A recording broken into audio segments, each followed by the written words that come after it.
Good morning, everyone. How we doing? How we doing? Yes. Good energy, good energy. Welcome to all of you. Welcome to everyone watching online to the press conference for DC Studios Lanterns. What a show. What a show.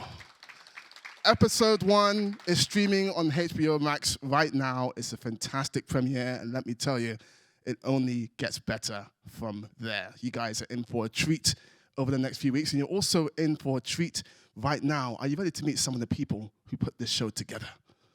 Yeah? Very good. As Sheriff Kerry Kane, please welcome Kerry Macdonald.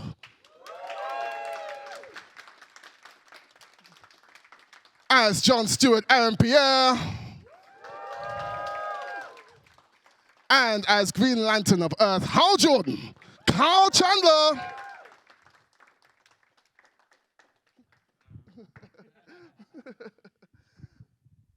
Welcome to all of you and congratulations on a fantastic show. Kelly, I'm going to start with you. Lanterns, I think, is interesting in that it's a combination of two genres, the superhero show and it's a crime show. How does this series play into and subvert those expectations? Well, I think did you say me or Aaron? You. Me. Yeah. Put your microphone down. I think people can get overexcited about the comic book aspect of things, and it becomes everything. And the interesting thing with Lanterns is it underplays that, and it feels very much like a world I'm familiar with, playing a detective and sort of gritty and dark with a lot of humor still. And then suddenly a costume turns up and someone takes off into the sky and you remember what world you're in. Your costume is also very cool. I love your hat. I wore the costume more than anyone. Yes. Carl, one of the interesting things this show negotiates is what it means to be fearless. How does Hal define that, and how does that different to how John may define that?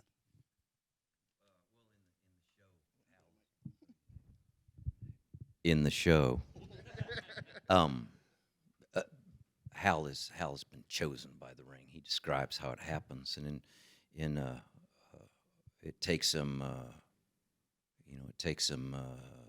at a latter part of his life and throws things around, as opposed to and I won't speak for your character, but my friend here, he had kind of a different childhood coming into the ring. His path was far different, which is kind of interesting. And so I think Hal considers it that, he has literally been touched by the process, as opposed to, taking an advertisement out of the back of a magazine and sending it in for $1. We still, in real life, we do have this. We have this argument. And one of the through lines of the premiere especially is this notion of John being tested in various different ways. As an actor throughout this process, how have you been tested? That's a great question, brother. Yeah, in a multitude of ways, I was on the phone to the great Chris Mundy the other day. Showrunner of the show. And I just gave him a call, and I just said, listen, just a massive congratulations to you, man. I'm so thrilled for you and proud of you and everybody that's part of it. And he sort of, reciprocated, some kind words. And he was like, dude, you were working like 106 days out of 112, And I think that was one of the challenges that I experienced. How do you be at how do you start at 100% and see what's left to give for 106 days of a 112 shoot or something like that? That was a first for me. But it was something that I would do an infinite amount of times again. And it was a beautiful, beautiful experience from start to finish. I'm really, really proud of everyone who's part of this. Amazing. I'm going to open it out to the floor now. Some of you have sent in some questions, so I'm just going to call on your name if you can read out your question. Neil Vag from Get Your Comic Con. Hey, Neil. A microphone is coming, so please wait for the mic. Nice shirt. Thank you very much. This is where I'm going to really regret having written a long question. So question for Aaron. John Stewart carries a really significant legacy and a weight for Green Lantern fans, particularly those who grew up with the Justice League cartoons. But obviously your version is much more of a rookie. He's more grounded. It's a more grounded world. So I was wondering, how much of that legacy did you feel a responsibility to honor versus the freedom to build something new and fresh with him in this show? That's a great question, man. And I love the shirt as well. Yeah, I think it's equal parts two things. You know, there's feeling the enormity of the responsibility, the weight of the legacy, and then also, you know, in equal measure, it is an immense excitement and joy and gratitude that comes with it. You know, before we commenced filming in pre-production, you know, I did all of the necessary research and revision, understanding the nuances of who this character is, the individual is within the context of the law. But then, as with any character that you play, or I'll speak for myself, any character that I portray, I also believe you have a responsibility to bring your truth to it and your essence to it, so that it can be something that is authentic and therefore can hopefully resonate with audiences and those who gift us with their viewership. And that's the same with any character that I portray, but it was an especially enjoyable and rewarding journey doing that within the context of John Stewart. Yeah. Thank you. Sam Adjie from the Cyber Nerds. Wait for the mic.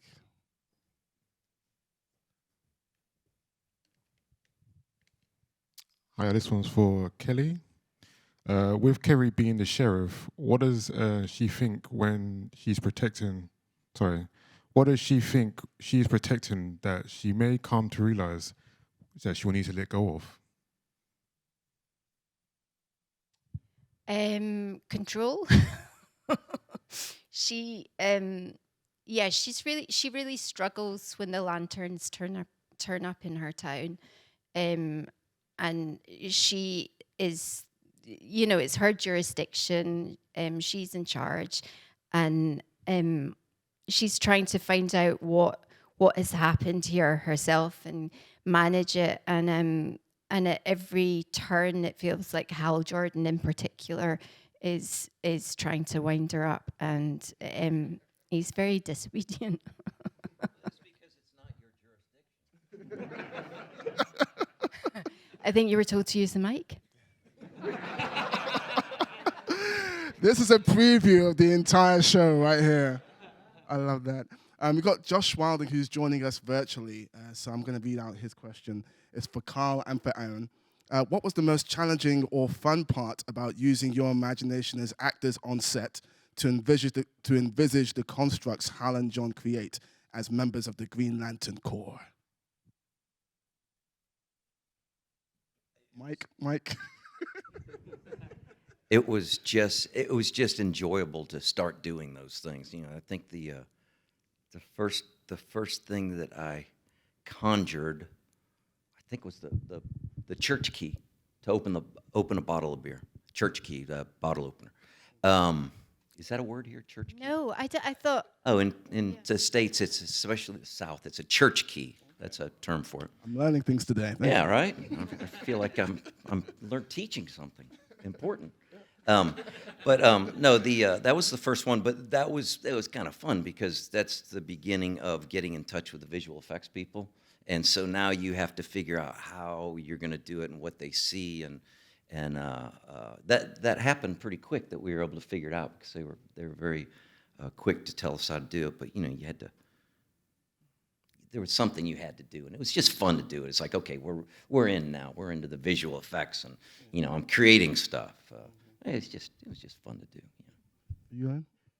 I think the first thing that John manifests with the ring within the context of this series is bubble wrap, to protect himself from when the car crashes off the cliff.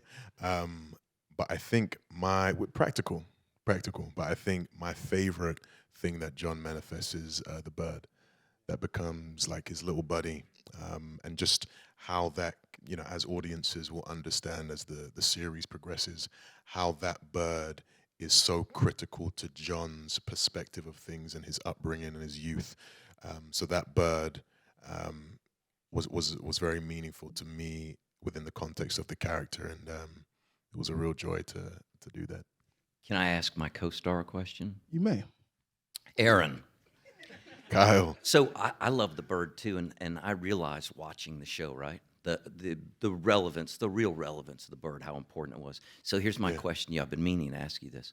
When the bird disappears. Be careful, Carl. We're in London right now. I am. But when the bird disappears, there were 2 takes you did. One was forceful, and the other one was easy. Which take did you want them to use, as opposed to, was that the take you wanted that they used? Or that's a great because question. when you learn about the whole thing, I could see why you did the other one. And this is so, I mean, you have no idea what we're talking about. But neither do I, so it doesn't matter.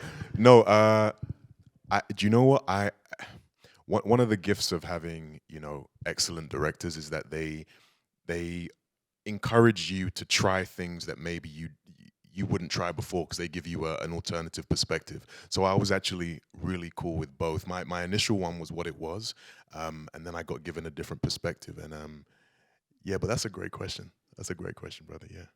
Trying to come from my job too now? No, I'm sorry. But I want to ask you a question as well. Great question. It's a great question. We've got someone from the Nerd Council here. Yes, Mike is coming to you. This one is for Kelly Macdonald. So Lanterns is bringing a cosmic superhero mythology into what sounds like a much more grounded detective noir aspect of things.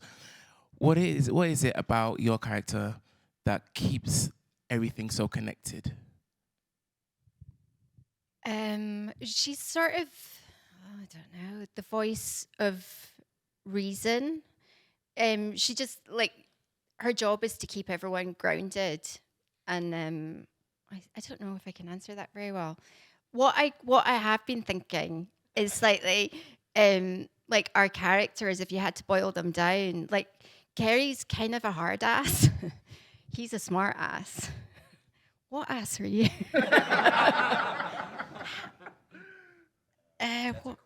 Yeah. Have a thing. Handsome ass. Yeah. It works. We got Christopher Mills here from Soundsphere and Nexus Point News. This is for all of you. So Lanterns, unlike any other project in the DCU, has a maturity to it. And I wanted to ask, why was it important to stick with these mature themes while still making it feel like it was a part of this established universe? Yeah, that's an excellent question. I fear that I wouldn't be able to answer that with as articulately as Chris Mundy and Damon and Tom would be able to, and Vanessa and all the wonderful gifted writers. But I think at least for us, when we first got the scripts, it was just abundantly clear that the vision that was manifested within the writer's room had such a clarity to it. And Kyle speaks often about the magic already being on the page. And it was just our responsibility to meet the words exactly where they were and physicalize it. So, yeah. Paul. Wise ass. That also works. Paul Edwards from DC World. Yeah. Hi, my question for you, Kelly, is what does it get like to be a character in the new DC universe? And also, do you have any fun moments you can share with us from on set? I mean, it was all fun moments, but it's very exciting. It's a bit like I got to do a Pixar film years ago, and suddenly, while we were making the film, Disney bought Pixar, and my character became. She was a princess. She was a Pixar princess, and then she suddenly became a Disney princess. And I was like, wait, what? And this is like that feeling. It feels very, even the name, the alliteration in Kerry Kane's name, it feels pretty special. And like, I feel like this already to me feels like quite an iconic show. Like I can imagine people cosplaying and yeah, it's very exciting. Did I answer your questions there? Moments you could Oh, share- moments on set. I mean, just every moment. I mean, I just got reminded about in episode 1.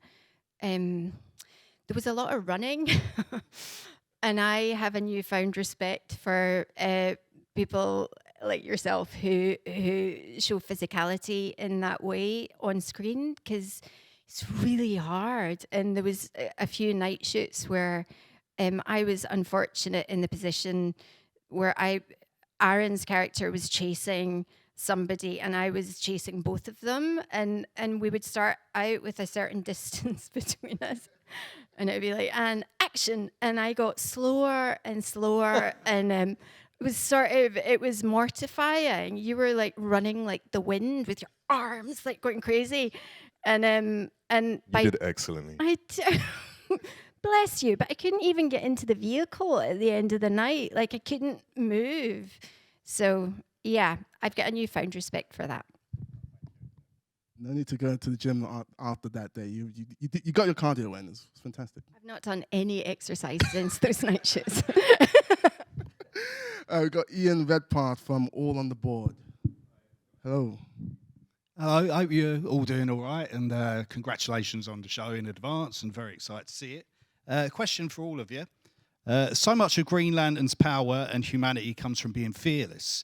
Is there a quote, a song lyric, a piece of movie dialogue that you can think of that's made you feel fearless at some point in your life when you really needed it?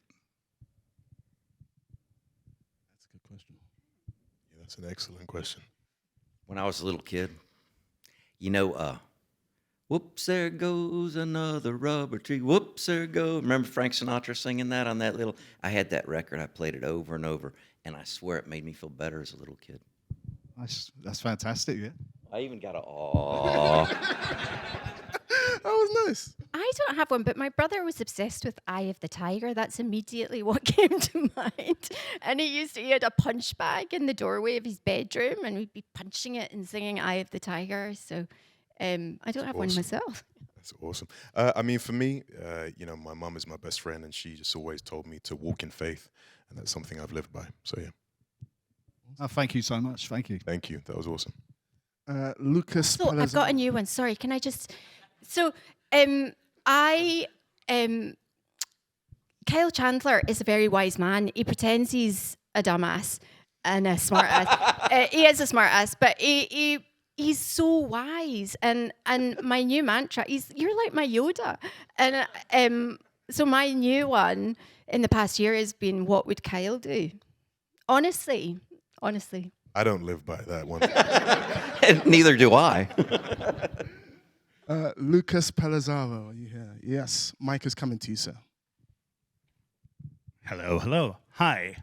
So my question is, this being a show instead of a movie, obviously the run time's a lot longer. I wonder what you guys brought to these characters that you feel like you wouldn't be able to bring it if it was a movie. I don't know the answer to that, other than the fact that I love that from what I've seen of the show so far, because I haven't seen all of them yet, but the tone of the show works, and the show's got a little bit of everything. And the thing that I really loved when I read the script was the humor that was written and the possible humor that could be played. And I think all of that works out. Someone said something about maturity a few minutes ago, and I was like, well, if I answer that question, I'm going to say, well, don't ask me, because I'm Hal Jordan. There's not much maturity there.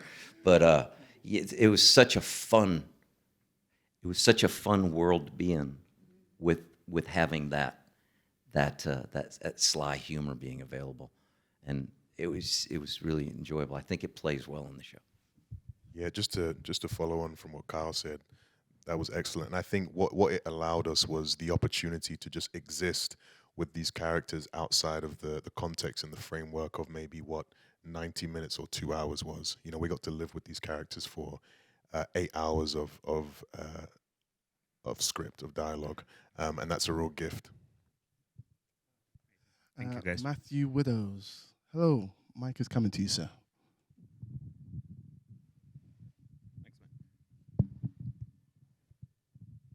So this is for everybody. Lantern seems like a show that's about more about your relationship and less about maybe necessarily the thing you guys are investigating. So what's something that you all learnt about each other while filming this, other than Carla's smartass? Thank you.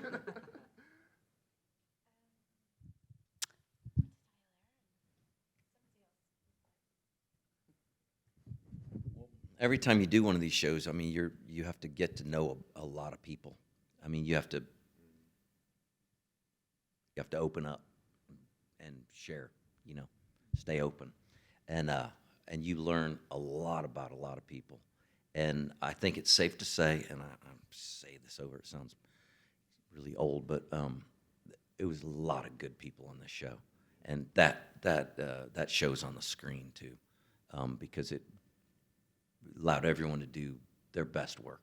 So good people make good things. Yeah, I share that sentiment entirely. You know, and I've said this a number of times throughout this press tour, but every single department, you know, from catering to crafty to transpo to wardrobe to lighting to the PAs, everybody in every single department, we poured ourselves into this. We couldn't have given any more if we tried. And I think, you know, of course, we all wish, you know, this show to have the most success possible. You know, we wish the very best for it. Of course we do. But we all gave everything. And I remember us all leaving that set after 6 months thinking, no matter what happens, we're proud of this. And that is such a magical feeling to leave a project with. And you know, the cherry on the cake, the icing on the cake is just being gifted now, as I understand it, with, you know, audiences who are really thrilled with what they're seeing. So it's a blessing. Can I say one more thing? There was something really cool that happened. Karen Wacker, a producer on the show, I did Friday Night Lights with her. Great people. And I went up to her one day and I said, listen, is there any chance, because I've done this on shows prior, is there any way that as a crew and cast we can get and watch some of what we've already shot, you know, to see what we're doing and what's happened? She went, yeah, I'll think about that. I got to ask the upper-ups. And I guess the upper-ups said yes. So one day they said, hey, you know, we're all going to come on over at Warner Brothers. I like your hat. Over at Warner Brothers, we went over and into big stages, and 200 people climb in there and close that big door, and it's dark in there, and they got these big giant screens. And so we all watched like 15 minutes of little clips of the show. And when the thing was done and the lights came up, and I got to admit, I was choked up myself. You saw people crying. It gets me, I get still, because everyone was like, oh my God, look what we made. And we were already a family. And then it was like, when we walked out of there, and you use this term a lot, we all fell forward into it. We were like, let's go. And it just gave everyone a boost. And the other thing I wanted to say is when the show started, you got to understand that we had just come out of a strike, and then they had those horrible fires. We had to take 2 weeks off because people had to get their stuff in order. A lot of people, their houses were destroyed and what have you. And so that also created a different dynamic. And then we traveled. We were only on the stage for a minimal amount of time. So we were going to these distant locations where also the fires had affected people. Up in, where was it, where you could smell where the cemetery was, you could smell where the fire was close by. But so not just the cast, crew, and everyone, but the whole town, there was this, lack of a better word, family feeling. But so it's really interesting, that was part of the experience as well. I believe we have to leave it there. DC Studio. No, it's fine. I That's like fine. your job. I'm seeing that. DC Studios Lanterns streams new episodes every Monday. Tell your friends to see it. Tell your family to see it. Make peace with your enemies as well. Tell them to see it because this show is fantastic. But for now, please give it up one more time for Kelly, Aaron, and Kyle.